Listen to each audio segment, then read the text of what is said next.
On the outskirts of Accra, Ghana's capital, is a unique ultra-modern building the size of a football pitch, which is proving to be one of the most significant responses to the outbreak of the COVID-19 pandemic and infectious diseases in general. Ghana Infectious Disease Center. The idea was to do something really quick and fast. Mind you, this structure started in the lockdown period. That was when there was lockdown everywhere, and then getting materials here, and there was a problem. We're not in normal times, and when you have abnormal times, you sometimes have to come up with innovative ways to really respond appropriately. A good number of us felt it was time for us to really step up and help the state and the entire citizenry battle this particular challenge, which was the COVID-19 pandemic. So we rose up to it. We decided to go for a system based on phases of erection.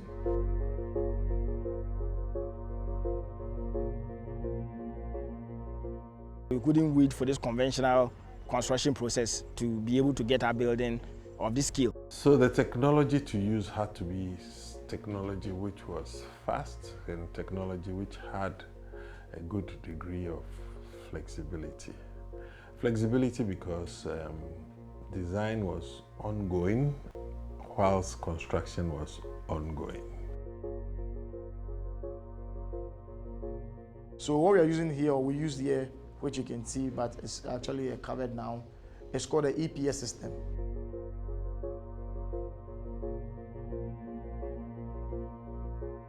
Off the Spintex Road, a truck from CST Africa is loading the EPS panels. Soon, the truck is on its way to the building site. The EPS system has a module of 1 meter by 3 meter height, just like plywood boards. Now you put this up and then it moves faster. Unlike blockwork that you have to do 4 course at a time, let it dry before you put another one. These ones gave us speed with time because you can actually build a whole room within a day. The small group can put up a whole wall like this in a few minutes. Little excavation, do the edge beams, raft designed by the engineer, then on it stands with this expandable polystyrene. Tie them here and there. After that, you do shotcreting. You mix a bit of a cement slurry and add fiber mesh to it to give you that plastering effect. Block and mortar could have built this, but arguably it would have built it at a much slower pace and it would have been appropriate for the kind of speed that we required for this project. A very refreshing alternative to deal with projects of this nature, and in terms of getting the time aspect well under control. One of the fastest to come up within 2 to 3 weeks, and then after that we put in the tie beams and then the roof system, and then also the ceiling started coming in now. A 100-bed facility built in record time using innovative technology and at a fraction of the cost for similar-sized buildings on the construction market. The streets of Accra are empty. It is March 2020 and the government has declared a partial lockdown to curb the spread of the coronavirus. We started when there was a lockdown.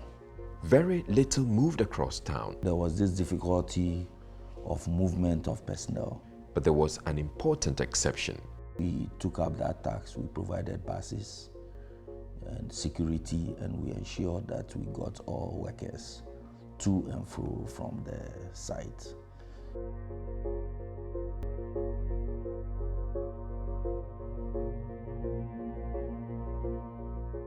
We also did the overall coordination of the contractor, the subcontractors, suppliers.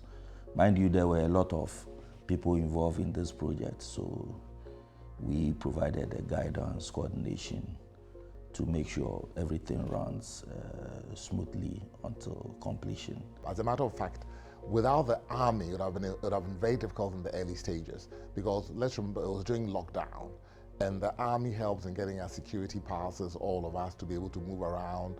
They had to pick some of the men from particular locations, and they issued passes to everybody, so they helped mobilize very quickly. And finally, we provided physical security at the site.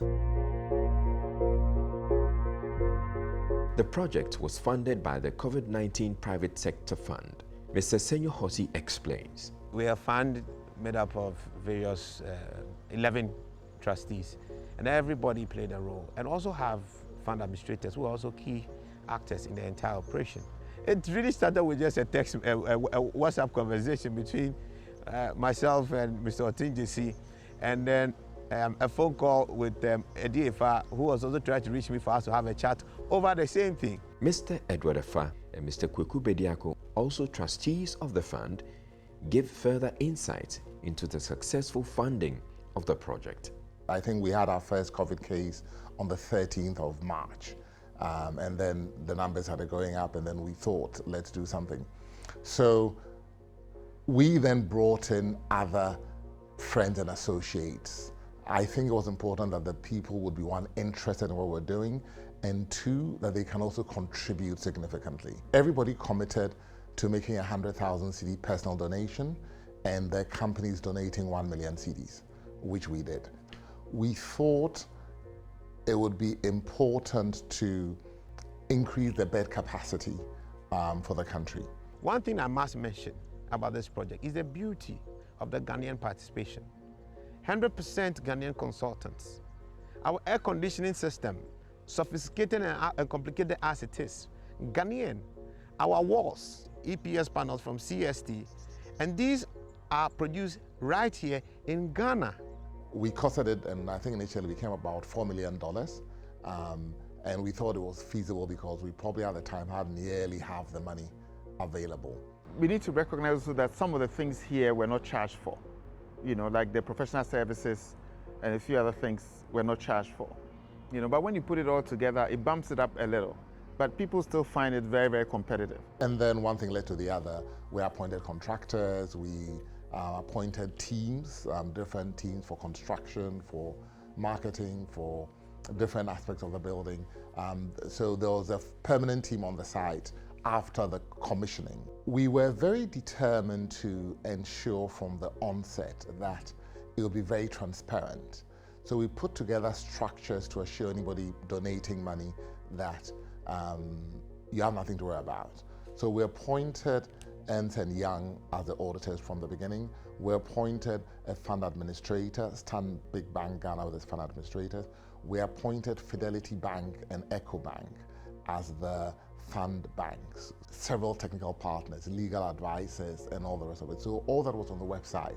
In the difficult times during the COVID, most foreigners were flying out into their own countries to go and give the assistance they can, and it was left with us. So if we didn't have people who could take the leadership, who were in a position also to do this, it would have been a bit more difficult for some of the people who needed the help the most. The project brought together a remarkable team of Ghanaian professionals from the built environment. The engineers of this country, They brought experience, surveyors of this country, very passionate, planners of this country. and they did all this for free. You meet so many people on site, have about 350 people working, and then you have support personnel. So for instance, for the supervisors, my team, my project management team is about 100, all coming together with different ideas, coming together under one umbrella. The work schedule was on 24-hour rotation because speed was of the essence. In the evenings, one shift will be leaving for home, another shift will be coming in. Or let me put it, around the clock. All of those different groups of people have become close friends because they were having to work day and night. It's okay when you interact with somebody at 4 in the afternoon or 11 in the morning. But if you're interacting with a person from maybe 3 in the morning to 7 in the morning or 1 in the morning to 7 in the morning, it's a very different interaction. And at the end of the day, your relationship is very different from just, it's not like an acquaintance anymore. The end result is beautiful.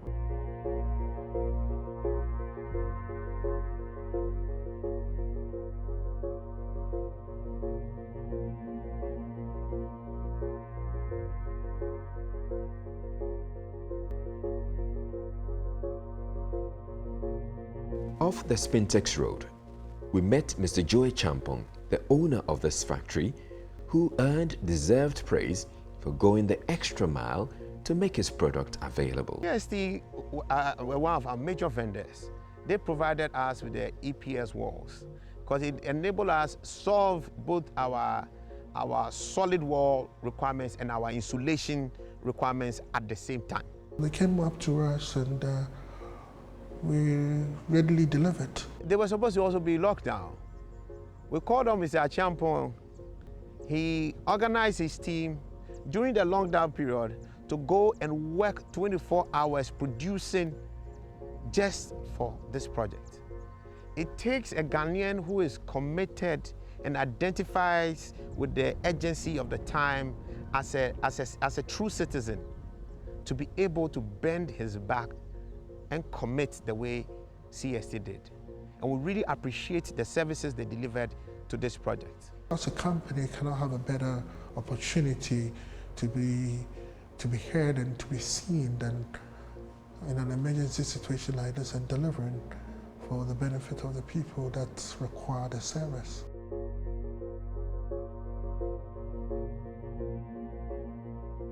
We started with an architectural concept. We developed it, and along the lines, when we had enough information, we went straight to site to deliver it. Sooner than later, the structural foundation for the facility has been laid. On site, construction is brisk and there is intense activity. The architectural design took into consideration some of the experiences from other countries. The first experience was that we realized that many countries had a big problem with the health workers being infected. We have the facility divided into zones. So we have a green zone and we have a red zone. So the red zone is actually where the patient comes in. The person will be held in the patient area, receive area. That's where we are standing now. And then these have control doors, sensor doors, that contains any infection that the person might have. In this area, we have wards on left and right of it. Each ward contains or can take 6 people or more, depending on the configuration. We move in a one-directional aspect. You can't go back and forth. So you enter through this, we are discharged through what we call the green corridor. There's a nursing station here. It's actually the hub of the facility. All controls are done from here. Administration of all the wards here is done from this nursing station. We have all the intelligence systems coming into plugs behind them and under, where they can respond to any clarion call for any support for any patient here. So this is the 6-bed ICU unit. You can see around us here that there are 3 beds to either side of it, and then this contains the specific systems for the ICU. You have the bedded units that bring in oxygen and medical air as well. These are electronic beds, which are going to set up. All of them are actually in case units, and then they are hooked onto the main systems there. Behind us, you see the curtains up there, the grills, the lighting systems. The idea is for us to have a 6-bed, smaller unit, and then another 10-bed or 4-bed at the back there. Your ward is a form of confinement for treatment, but an interesting aspect of this design was the introduction of green areas, which you may have noticed. There are some green areas because like this space, you look out and you see a garden, and that is life, and that really helps. Most infectious diseases do not allow visitations from family and so on and so forth. So your only contact with nature and God is through looking through the window.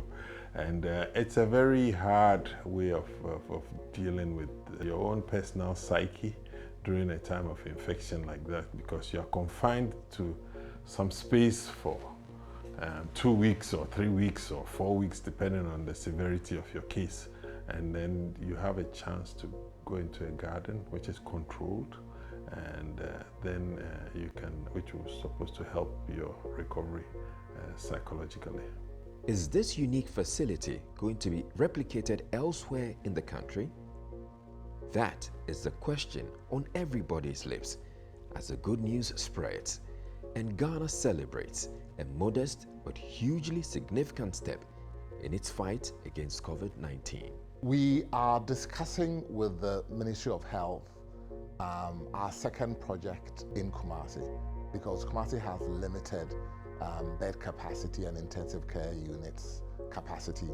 And as you may know, I think more than half of all the fatalities in Ghana are from Ashanti region. It's been an experience, quite a experience that I'm really proud of, and I couldn't have put it off without my team and then without the support of everyone, the whole Ghana as well, the whole world actually looking after this project. The next place would be Kumasi, and then I think we would go to Takoradi and then Tamale. You know, basically, the idea is just to take these facilities closer to the people. So it's helpful, because I mean, if somebody gets sick in somewhere in some village in Brown-Hafo, to bring the person all the way to Accra might not be helpful, you know, for obvious reasons. When we put our heads together and focus on one thing, we are able to do it, you know, and we should continue to do that. We need to work together as Ghanaians, devoid of politics, devoid of tribe and where you're from, and focus on a meritocracy. We work with the best, we selected the best. Those of us who are also in business need to make sure that our businesses are able to survive, you know, to provide this sort of assistance when the need, you know, rises. We are all proud with the products and what we've been able to achieve, and I think for us as Ghanaians, there are lots of lessons to be learned. This work was quite unique, and it was to help the people of Ghana. So it was a calling that touched everyone.